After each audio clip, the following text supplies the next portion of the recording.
আলোচিত যে বাটোয়ারার নির্বাচনটা হলো এই যে কয়েকদিন আগে, মানে মাস 2-3 আগে হলো, যে ফেব্রুয়ারি মাসের 12 তারিখে এই ইসের নির্বাচনের ভিতরে আমাদের সেই বহুল আলোচিত সেই কিংবদন্তির ইনুস সাহেব অনেক কিছু করেছেন, মানে চুপি চুপি করেছেন, মানে কেউ যাতে না জানে। সবাই নির্বাচনের জ্বরে ভুগতাছে, নির্বাচনের পিছনে সবাই ঘুরে বেড়াচ্ছে, আর নির্বাচনের পিছনে সবাই দৌড় দিচ্ছে। আর সেই দৌড়ের ভিতরে ডক্টর ইনুস গত জানুয়ারি মাসের শেষ দিকে এমন একটা কাজ করেছেন যা এখন এটা জানা যাচ্ছে। কিছুদিন আগে একটা টক শোতে এক ভদ্রলোক বলেছিলেন, ইনুস যে কি জিনিস এটা আপনারা আস্তে আস্তে টের পাবেন, যত সামনে যাবেন ততই টের পাবেন। এখন যতই সামনে যাচ্ছি আমরা ততই দেখতেছি একদম মিঠাই মুখ ফিরে যায়। এই ব্যক্তি যত অপকর্ম করেছে সব আস্তে আস্তে সব বেরোচ্ছে। ফেব্রুয়ারি মাসের 12 তারিখে নির্বাচন এবং জানুয়ারি মাসের 8 তারিখে তিনি চুপি চুপি 14,000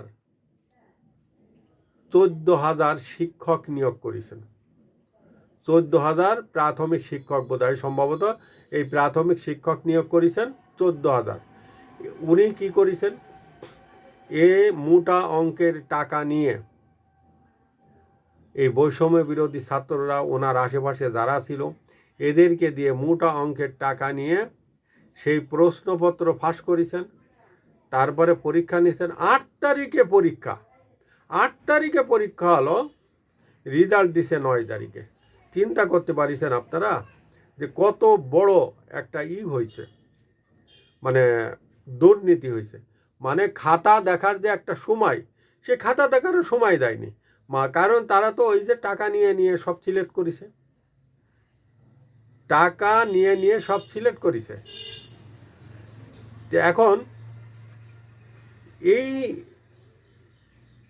এই মানুষগুলোকেই সে নিয়োগ দিছে। তখন খালেদা জিয়া বোধহয় সম্ভবত খুব মর্মান্তিকভাবে অসুস্থ, আর সেই কিছু লোক অসুস্থতার দিকে দৌড়াচ্ছে আর কিছু লোক নির্বাচনের দিকে দৌড়াচ্ছে। আর এই করে করে ডক্টর ইনুস কী করেছে, 8ই জানুয়ারি পরীক্ষা নিল, 9 জানুয়ারি ফলাফল দিল এবং এদের চাকরি দিয়ে দিল। তুমি বাংলাদেশে কোনো একটা মানুষ জানলো না, বুঝলো না, মানে বোঝার কোনোই নেই। কেউ খালেদার অসুস্থতার তারা খুব মানসিকভাবে অশান্তিতে ভুগছিল, আর কেউ নির্বাচনের দৌড়াইতে দৌড়াইতে তারা আর ডাইনে বামে তাকাইতে পারেনি। আর এই ফাঁকে ইনুস কাম 12টা বাজাই দিছে।